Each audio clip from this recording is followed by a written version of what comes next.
안녕하세요. 사랑하는 사람이 정신질환 할 때 도움을 드리는 조은의 마음 약국입니다. 저는 32년차 조울러이고 여러분들을 컨텐츠로 돕는 동료 지원 크리에이터 조우입니다. 지난 에피소드 때 또 좋은 말씀들 너무 많이 해주셔가지고 그 상담학 교수시면서 우리가 왜 선택을 하는 데 있어서 미루는지 또 미루는 사람을 미룬다고 하지 않고 꾸물거리는 사람이라고 이렇게 말씀을 해주셨는데 또 이번에는 이 교수님의 신간 나는 왜 결정이 두려운가 이 책에 대해서 조금 더 깊게 나누도록 하겠습니다.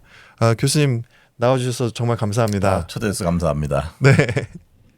우리 그 조울증 당사자를 가족으로 둔 부모와 보호자의 그런 결정 이런 부분들이 굉장히 중요하다고 생각을 하거든요.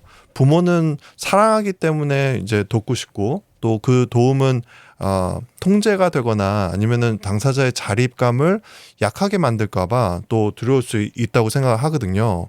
그래서 반대로 물러서자니 좀 자녀가 무너질까봐 걱정을 하게 되는데 지난 에피소드에서 2 플러스 알파 그 규칙을 좀 말씀을 해주셨는데 이것을 좀 조울러들이 이렇게 조울러들한테 맞는 버전으로 2 플러스 알파 이 법칙을 조금 설명해 주실 수 있는지. 그2 플러스 알파 물론 2 플러스 알파는 이제 내가 절대 포기할 수 없는 가치 두 가지와 내가 갖고 있으면 좋을 것 하나 알파 이렇게 얘기를 하는데 사실은 이제 조울러들이시라면 제 생각에는 이제 어떤 결정을 내릴 때 2 플러스 알파를 조금 변형해서 말씀드리고 싶은데 첫 번째는 이게 어떤 결정이 나의 어떤 생활 리듬을 잘 유지할 수 있는가가 첫 번째.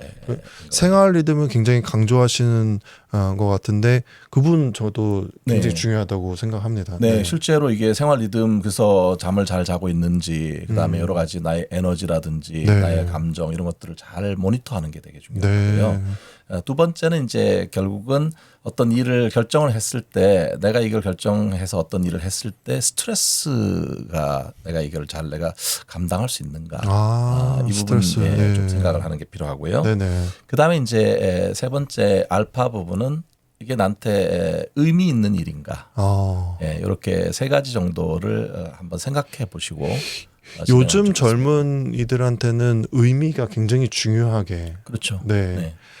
예전 같으면 그냥 일하는 데 있어서 의미라는 것보다는 뭔가 밥벌이를 이렇게 할 수 있구나 이런 것에 더 가치를 뒀는데 요즘에는 같은 그런 컨디션이라고 해도 나한테 의미가 있는지 이것이 더 중요하게 보는 그런 젊은 친구들을 보게 되는 것 같아요. 예전에는 이제 뭐 직장이나 이런 데 갔을 때도 조직의 어떤 그 목적을 위해서 개인을 희생하는 그런 경우가 되게 많이 있었죠. 그래서 뭐 안으로 많이 희생하고 이렇게 그런데 지금은 각자가 조직 내에서 이 그 시간이 나한테 정말 도움이 되고 나한테 의미 있는가 이런 것들이 이제 중요해져서 사실 기업들도 요즘은 그래서 훨씬 더 교육이라든지 실제 그 구성원들이 원하는 그런 활동 이런 것들을 많이 지원하는 쪽으로 바뀌어가고 있어요. 그래서 사실 왜냐하면 돈은 받더라도 사실 돈은 좀 적게 받는 경우가 있다 하더라도 내가 좀 더 살고 싶은 가치에 부합되는 나다운 삶이라고 하는 것이 중요한 그런 명제이기 때문에 오히려 그 연봉의 그 사이즈보다는 이게 나한테 의미 있고 내가 하고 싶은 건가라고 하는 게 훨씬 더 매력적인 것 같습니다. 네, 그래서 대기업을 갔는데 뭔가 내가 부품처럼 느껴지고 언제든지 대체 가능하다고 느껴져서 그래서 대기업 다니면서도 빨리 나오게 되는 그런 친구들을 보게 되더라고요. 보통 3년, 5년 봅니다. 중간에 한번 회의감이 생기기 시작하거든요. 그리고 또 이제 대기업을 다니면서 그 자기가 받는 연봉만큼 많이 일을 하다 보니까 일종의 번아웃 되는 경우가 되게 많아요. 요즘은 그래서 기업 내에서도 세 가지 스타일을 자주 보게 되는데 하나는 중간에 번아웃 되는 경우 열심히 달렸지만 뭔가 이게 나한테 내 인생이 꼭 이렇게 가야 되나 두 번째는 불신하는 경우가 많아요. 부정적인 거죠. 얘기가 나왔을 때도 뭐 그렇게 될까 이렇게 생각하는 거 그다음에 이제 세 번째는 권태감을 많이 느낍니다. 예. 어떤 반복적이거나 이런 걸 할 때 되면은 좀 지루해지기 시작하는 거. 그래서 이 세 가지에 대해서 기업들도 요즘은 조직 문화 개선에 많은 노력을 기울이고 있습니다. 그러면 교수님 그 가르치시는 학생들 가운데 이런 진로 고민을 하는 친구들이 굉장히 많을 것 같은데 이런 나다운 선택을 할 수 있게끔 하는 데 있어서 어떤 부분들을 조금 코치를 해주시는지 좀 궁금해요. 첫 번째는 자기 인식입니다. 네, 저희가 이제 진로 선택을 할 때 제 가장 바탕이 되는 거는 셀프 나울리지라고 얘기를 하는 자기 인식입니다. 네. 내가 뭘 할 때 좋고 뭘 잘하고 네. 뭘 할 때 의미가 있고 이런 것들을 자기를 알아야 네. 우리가 이제 고정점이 생기는 거고 그 다음에는 이제 자기가 가고 싶은 분야에 대해서도 정보가 필요하겠죠. 네. 왜냐하면 그 분야가 과연 내가 잘 부합되는지 이런 것들도 봐야 되는 거니까 예. 이제 그게 있고 그리고 저는 이제 뭐 나이가 60이 다 돼서 아, 돌아보니까 예전에는 한 6개월만 좀 어떤 일이 늦어지게 되면은 나고자라는 생각이 들었어요. 예. 근데 몇 년 정도 되면은 완전히 뭐 한쪽에서 근데 뭐 가라앉는 거고요. 방송 보시는 분들은 전혀 그렇게 못 느끼실 그게 것 그렇지 같아요. 않아요. 예, 그게 많은 분들은 저희 프로필만 보면은 뭐 노른자 위에 계속 밟아간 사람 아니냐 이렇게 네. 말할지 모르겠지만 전혀 그렇지 않습니다. 중간에 그 고민했던 시간과 또 말씀드린 것처럼 석사를 마치고도 6년 동안 딴 일을 했다니까요. 전혀. 예, 오히려 그것처럼 인생이라는 게 그렇게 내가 원하는 대로 딱딱 되면 얼마나 좋겠으면 그렇게 되는 게 아닌 것 같고요. 그때는 6개월 늦어지고 1년 늦어지는 게 저한테도 되게 고통스러운 시간이었는데 지금 돌아보면은 뭐 그때 내가 뭘 했나가 기억이 잘 안 나요. 예, 90년대 뭘 했지? 기억 안 나고요. 91년도 그럼 뭐 했지? 구별이 안 된대요. 그때는 그렇게 절실했던 그 시간들이 말이죠. 돌아보면. 그래서 오히려 이제 그 결정 진로를 할 때 저는 10년 후에 내 모습이 어떨 건지 생각해봐라. 이렇게 얘기를 합니다. 왜냐하면 당장은 여러 가지 조건들에 많이 걸려있기 때문에 선택하기가 되게 어려울 수가 있어요. 10년 후에 내가 지금의 나를 볼 때 이게 어떻게 보일까? 만족스러울까? 이거를 한번 고민해 보라고 말씀드리고요. 그다음에 이제 저도 이제 사람의 이제 수명이 좀 더 길어지고 하기 때문에 인생에서 제가 학생들에게도 얘기하는데 한 2년 정도는 당신이 원하는 거를 마음껏 해봐라. 오히려 그래야 후회가 안 남죠. 실제로 해봤으니까. 안 해봤으면 늘 평생 저걸 한번 했어야 되는데 이 생각만 하잖아요. 한 2년 정도는 자유롭게 내가 하고 싶은 거를 하는 걸 해도 괜찮더라고요. 지나고 보니까 그때는 그거를 시간 손실이라고 생각했는데 오히려 좀 더 다양한 경험을 쌓아보는 것이 내가 이 긴 인생을 살아갈 때 좀 더 내가 나다운 삶을 사는데 좀 더 그 방향성을 잘 갖추게 되는 게 아닐까. 교수님께서 말씀하셨는데 그 자기 인식이 굉장히 중요하다고 말씀을 하셨고 그런데 내가 뭘 좋아하는지 모르는 친구들이 굉장히 많잖아요. 그런 제가 봤을 때는 우리나라 교육의 그런 문제라고 보는데 어떻게 그 교육이 바뀌어져야 이 친구들이 자기가 뭘 좋아하는지 알 수 있을까요? 그러니까 이제 그 집단주의 문화에서 기대되는 거에 부응하기 위해서 사는 게 너무 많은 것 같아요. 그러니까 되게 뭐 선수학습을 해야 한다라든지 그다음에 아주 어릴 때도 무슨 학원은 반드시 다녀야 한다든지 그런데 우리가 뭐 저 MBTI만 얘기해도 16가지 다른 그런 성격 유형이 있다고 말을 하는데 모두에게 딱 맞는 그런 게 뭐 만점 그런 솔루션이 있겠습니까? 결국 그러니까 다른 사람의 기대 부응하는 거에 너무 익숙해지다 보니까 그 눈치를 많이 보게 되고 사람들의 기대를 부응하는 거는 좀 일부 성공했는데 정작 내가 뭘 원하는지에 대해서는 하도 작업이 안 돼 있는 거잖아요. 그래서 내가 뭘 좋아하는지 그다음에 뭘 잘하는지 이런 부분들에서 좀 생각을 해봐야 되는데 저는 그래서 그거를 구체적으로 적어보라고 말씀드립니다. 그러니까 우리가 줄이 쳐 있는 노트를 사서 적는데 뭘 좋아합니까? 그러면 음악 듣는 걸 좋아한대요. 그 정도는 좋아한다는 거에 축에 끼지 못합니다. 예를 들어서 뭐 저 브람스가 4대 피아노를 위해서 만든 협주곡에 무슨 악장을 누가 연주하는 거를 들을 때 좋다. 왜냐하면 이게 첫 번째는 그게 내가 뭘 좋아하는지를 정확히 모르고 그냥 대충 이렇게 알고 있거든요. 이런 것들을 적어보고 두 번째는 그 적은 것들 사이에 공통점을 발견하라라고 하는 겁니다. 분명히 좋아하는 것들을 같이 묶을 수 있는 키워드가 있어요. 그 키워드를 알고 있어야 그쪽 방향으로 가야 한다는 거를 가르쳐 주는 거예요. 그러니까 저 같은 경우에는 인생의 키워드가 2가지였는데요. 예전에 잘할 때 중고등학교 때 이럴 때 볼 때도 너랑 얘기를 하면 좀 마음이 편해져. 그리고 목소리가 좋아. 이런 얘기를 많이 하거든요. 제가 생각했어요. 이게 뭔가 언어와 관련된 일을 해야 되겠구나. 첫 번째. 두 번째는 제가 미술도 좋아하고 뭔가를 새롭게 이렇게 만들어가고 이런 거를 되게 좋아했어요. 그래서 원래는 저는 이제 건축하는 사람이 되고 싶었는데 건축학과가 이과에 있었기 때문에 이과에 오는 바람에 그거는 할 수가 없었고요. 그 대신에 이제 저희가 상담을 통해서도 여러 가지 우울하고 힘들고 이런 분들이 상담을 통해서 좀 더 새롭게 달라지는 모습들, 변화하는 모습을 도와드릴 수 있는 거잖아요. 그것도 어떻게 새로 보면은 새롭게 만들어내고 크리에이트하는 부분이라고 생각해서 저는 저 자신에 대해서 내가 뭘 좋아하는지 어떤 방향으로 가는지 이거를 좀 더 그래도 분명하게 알았던 것 같습니다. 네, 정말 중요한 부분인 것 같은데 다른 사람의 기대에 또 아니면 사회가 원하는 그런 모습에 부응하기 위한 그런 선택들을 하게 될 수 있는 것 같아요. 그러면 그렇게 선택을 하다 보면 점점 우울해질 수 있는 거죠. 그렇죠. 왜냐하면 나는 원하는 방향이 이쪽 방향인데 점점 더 나는 다른 쪽 방향으로 가야 되고 그쪽으로 에너지를 쏟고 있는 거잖아요. 그러니까 나의 길을 달리기보다 기대에 부응하면서 계속 이게 제가 잘 듣는 얘기가 자동차가 공회전을 하고 있는 거예요. 공회전 그러니까 서 있으면 사실 이걸 꺼야 되는데 계속 도니까 기름은 타고 있으니까 비용은 계속 나가고 있는데 나는 내가 원하는 방향으로 달리고 있지 못한 거잖아요. 그래서 내가 뭘 좋아하는가, 내가 뭘 잘하는가, 나는 어떤 삶을 살고 싶은가, 자기 핵심적인 가치를 이해하게 되고 조금씩이라도 그쪽 방향으로 내 몸이나 마음이 그쪽 방향으로 갈 수 있도록 그거를 생각해 봐야 되는 거죠. 교수님이셔서 그런지 비유 설명을 정말 잘해 주시는 것 같아요. 네. 이 책을 보니까 제가 봤을 때는 좋은 선택을 하기 원하는 사람들을 위한 책인 것 같더라고요. 그래서 선택을 하는 데 있어서 많은 고민을 하시고 또 내가 어떤 것이 좋은 선택일까 이런 것들을 고민한 분들에게 참 도움이 되는 그런 책인 것 같고 또 살아가는 데 있어서 지혜가 굉장히 담긴 책이라고 느껴졌거든요. 이 책 쓰실 때 어떤 마음으로 좀 쓰셨어요? 사실 완벽한 선택에는 없다라는 말씀을 드리고 싶어요. 네네. 사람들은 100%가 되어야만 확신을 가져야만 하는 건데 100%의 확신이란 결정을 한 다음에 결과를 봐야 알 수 있는 거잖아요.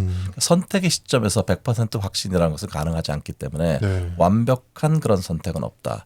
제가 여기서 강조하는 것 중에 하나가 40% 정도 어느 정도 내가 확신이 들었으면 일을 시작해도 괜찮다. 40%? 선택을 하게 되면 완전히 다시 돌아올 수 없는 게 아니라 그 뒤에도 얼마든지 조정할 수 있는 기회가 있다.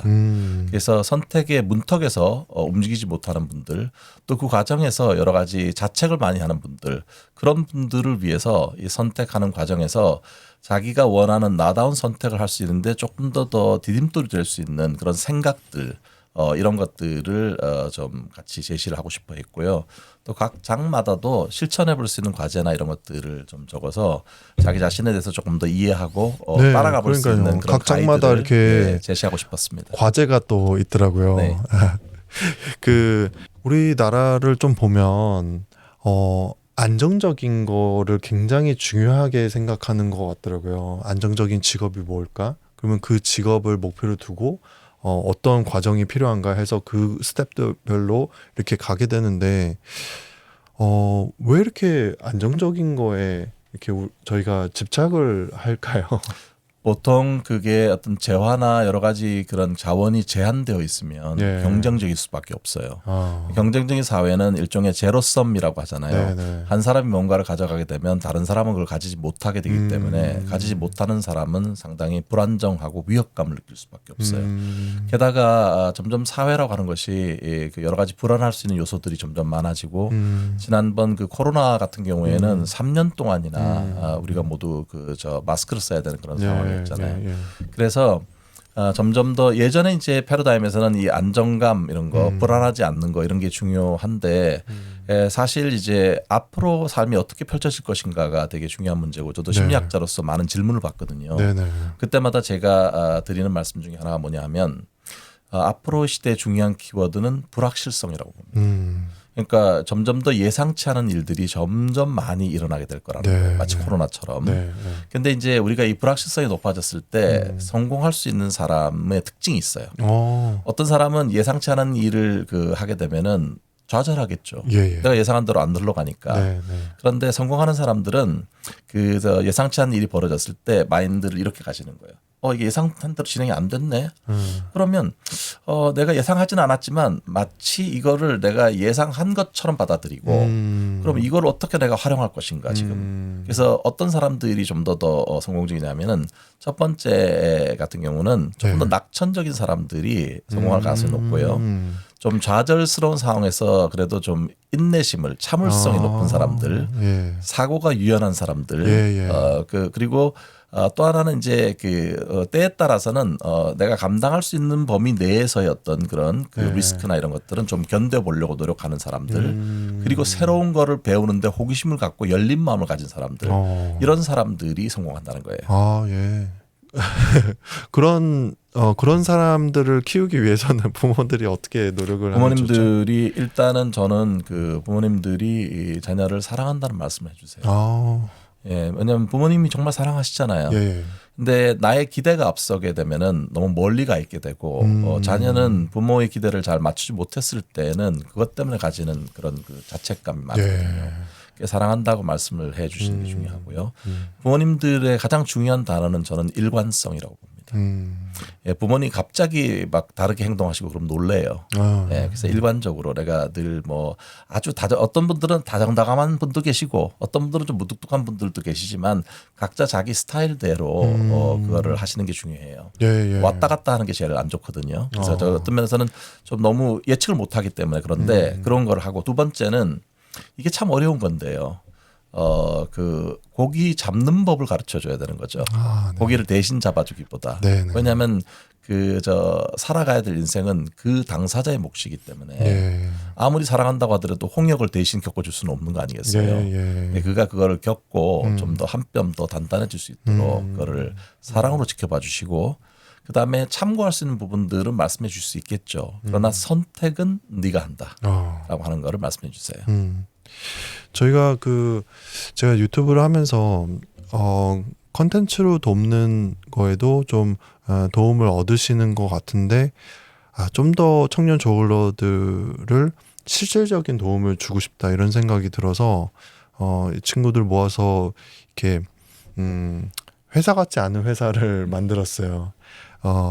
은둔형 외톨이들이 만든 회사 이름이 안 무서운 회사라고 있거든요. 또 니트족들이 만든 회사 이름이 니트 컴퍼니라고 이렇게 있는데, 그래서 청년 저울러들이 기존의 그런 9 to 6의 이런 직장을 가는 데 있어서는 조금 힘들 수 있겠다 이런 생각이 들고, 물론 그것을 해내는 친구들이 있긴 한데 그러면 우리 컨디션에 맞는 회사를 만드는 게 조금 더 빠르지 않을까 이런 생각을 했고, 또 막 당장 뭐 이렇게 돈을 번다기보다 우리에게 맞는 일거리를 좀 만드는 거가 중요하다는 생각을 해서 프로젝트를 만들어서 이렇게 하게 되는 걸 하거든요. 그래서 부모님들이 조금 도움 줄 수 있는 것들이 저도 아이들을 키우다 보니까 부모에서 더 못하는 부분들이 많더라고요. 그래서 좀 제가 청년 저울러들을 도움을 주려고 하고 있는데, 그래서 이런 청년 저울러들에게 도움이 되는 것들이 뭘까 이런 고민들이 많은 가운데 좀 교수님께 이런 다양한 질문들을 했던 것 같습니다. 교수님께서 쓰신 책들이 꽤 많더라고요. 네네. 예, 많은데 이번 책이 조금 더 애착이 가는 그런 이유가 있으실까요? 제가 책을 쓰는 이유는 한 가지였어요. 그러니까 저 심리학이나 연구 결과나 이런 것들이 실험실에만 있어서는 좀 그렇고 많은 대중분들하고 같이 공유되면 좋겠다라는 네네, 생각에서 뭐 책도 쓰고 또 방송도 하고 이런 거를 제가 유명해지고 싶어서 하는 건 아니고요. 네. 그럼 저는 말 나온 김에 그 교수님 채널명을 또 저희 채널 거의 뭐 죽어 있는 그런 채널이긴 한데 뷰티풀 마인드라는 그런 채널 공식 채널이 있고요. 네. 저 한 10,000명 넘는 분이 계신데 네. 좀 늘 죄송한 게 제가 네. 이제 하는 일이 있으니까 이걸 예. 전적으로 할 수는 없잖아요. 그러다 보니까 뭐 거의 쉬어가는 부분이 그게 많습니다. 그 채널명이 다른 거였는데 네.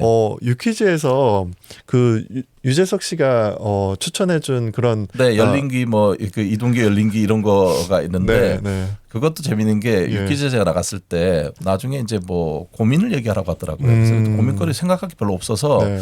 안 그래도 제자들이 유튜브 그 채널을 하나 지금 같이 연락을 해서 열어놨는데 네, 네.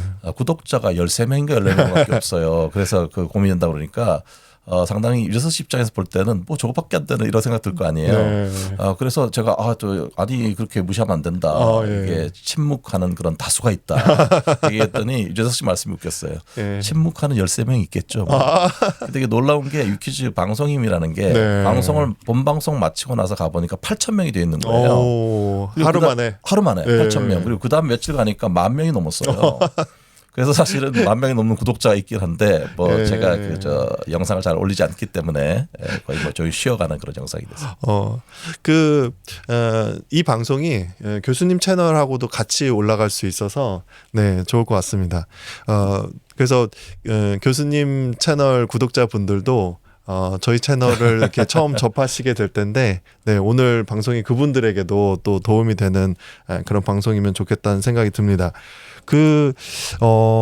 관계 선택 이런 챕터가 또 있더라고요. 네네. 거기서는 양가 감정이 있는데 연결되고 싶지만 또 홀로 있고 싶은 마음이 있다. 근데 그 부분을 보면서 약간 조증일 때는 지나치게 많은 사람들과 연결되고 싶어하는 그런 게 있고 또 우울기 때는 무기력해져서 홀로 있고 싶은 그런 마음을 느끼거든요. 이런 부분들은 어떻게 해야 될까요?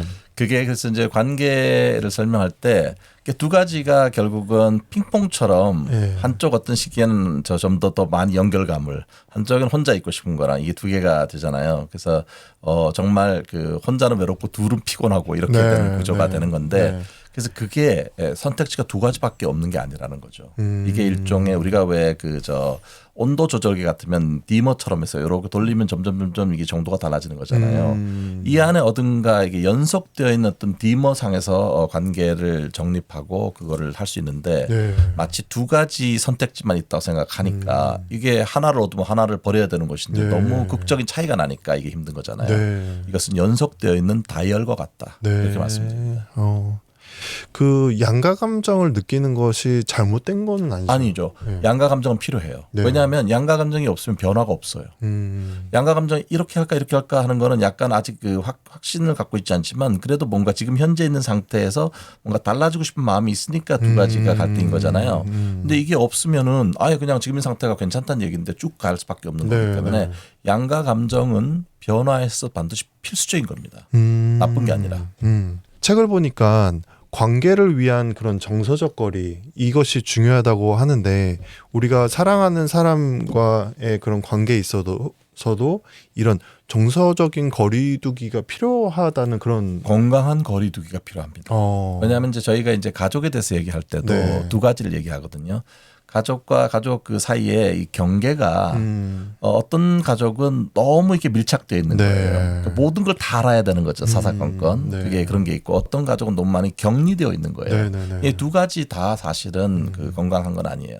어떤 건강한 거리를 둬야 되는 것이 우리가 뭐 연인 관계나 이런 경우 볼 때도 네. 오히려 저는 그렇게 말씀드립니다. 상대방에게 어느 정도의 자유를 줘야 한다. 네. 그래야 이게 함께 같이 있는 것이지 매 순간 왜 연인 관계 보면 그런 얘기 하거든요. 어디 가 있으면 불안하니까 전화를 해요. 전화를 한 다음에 지금 어디 있어? 그러면 뭐 대답하기 좀 쭈삣쭈삣하잖아요. 그러면 영상 통화하자 이렇게 얘기한 다음에 영상 통화하면서 360도로 돌려봐 이렇게 이렇게 되면은 숨을 못 쉬잖아요 자체가. 네. 그러니까 오히려 더 멀어지게 되는 거죠. 네. 역설적인 겁니다.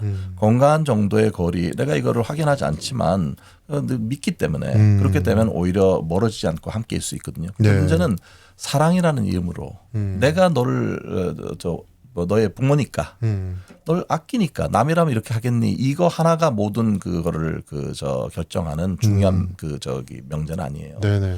오히려 좋은 의도라고 하더라도 이게 어떤 그릇에 담겨서 전달됐느냐에 따라서 이게 너무 부담이 될 수도 있는 거고요. 아니면 오히려 진짜 당장 저거 하지 않아도 사랑을 느끼게 하는 요소일 수도 있기 때문에 네. 저는 어느 정도의 그 거리감, 자기만의 시간 같은 것들이 필요하다고 생각합니다. 부모와 자녀 간에도 그런 정서적인 거리가 필요하다고 좀 생각이 드는데 이 조울증 자녀를 돌보는 부모님들은 자녀를 먼저 생각을 하다가 또 자기 삶과 마음을 잃어버리게 되는 그런 경우들이 많은 것 같거든요. 그러면 부모가 죄책감에 끌려가지 않으면서 지속 가능한 그런 돌봄을 하기 위해서는 어떤 기준과 경계가 필요할까요?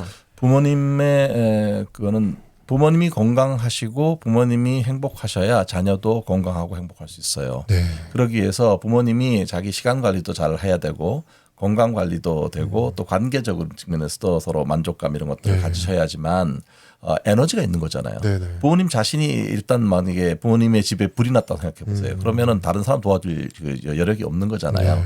그러니까 일종의 그 셀프 케어라고 하는 것은 가장 기본적인 그런 부분이고 오히려 그 저울러이신 자녀분들을 사랑하는 만큼 먼저 부모님이 더 그런 것들을 잘 관리를 하셔야 돼요.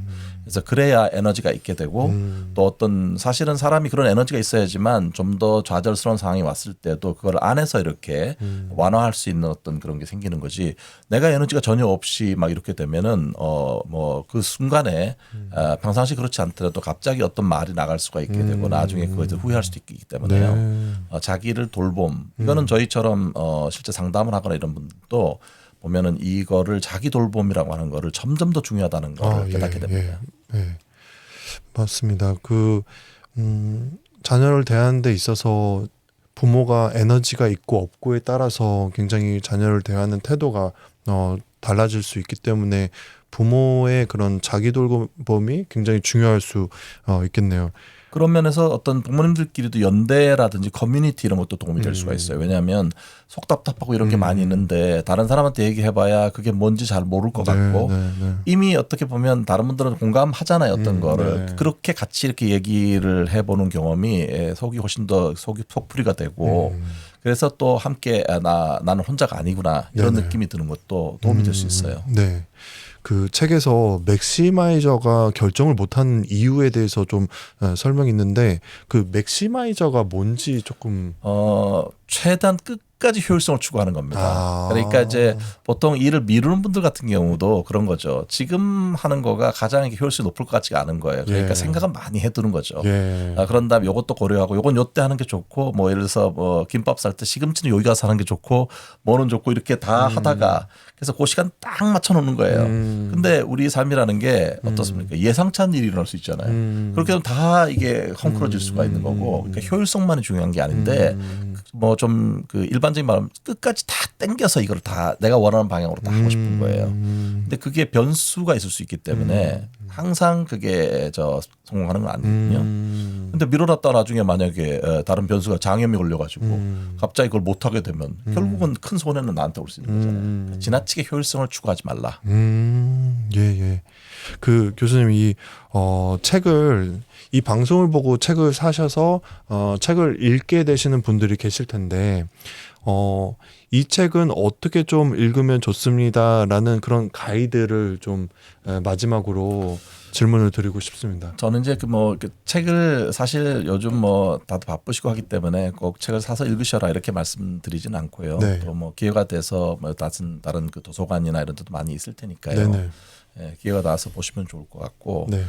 저는 이제 이거를 읽으실 때 입체적으로 읽는 방법은 나의 경우는 어떤가라고 하는 거를 같이 생각하시면서 읽으시면 이게 도움이 돼요. 예. 그러니까 처음에 어떤 한 사례가 사람이 어떤 거 이직을 해야 되는 한 사람의 그 사례가 나오는데 네네. 그 사례 나라면 어떻게 생각할까 이렇게 대입해서 읽으시면 예. 되고요. 예. 또 한국 분들은 이렇게 어떤 거를 적어보라 이런 걸 별로 잘 따라하시지 않는 그런 분들이 많은데 네. 각 장마다 있는 어떤 실천 과제에 대해서 시간을 좀 내셔서 한번 해보시면 오히려 더 그 적용 가능성이 높아지지 않을까 그렇게 기대해 봅니다. 과제가 있는 책은 또 굉장히 독특한 것 같은데 또 그리고 학생들이 굉장히 좋아할 것 같아요.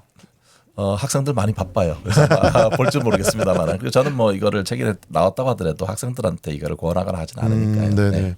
그 교수님은 이 책이 나온 지 얼마 안 됐지만 또 내가 이런 주제로 또 책을 쓰고 싶다 이렇게 생각하시는 거가 있다면 저는 그 나중에는 상식책을 좀 써보고 싶어요. 네, 다양한 그런 그 뭐 잡학다식 같은 거 있잖아요. 네, 그런 것들 알면서 이렇게 우리가 다 알지만 정리가 덜 된 그런 것들 이런 것들도 그냥 부담 없이 읽을 수 있지 않을까 생각합니다. 그런 주제로 또 유튜브 하셔도 되게 좋잖아요.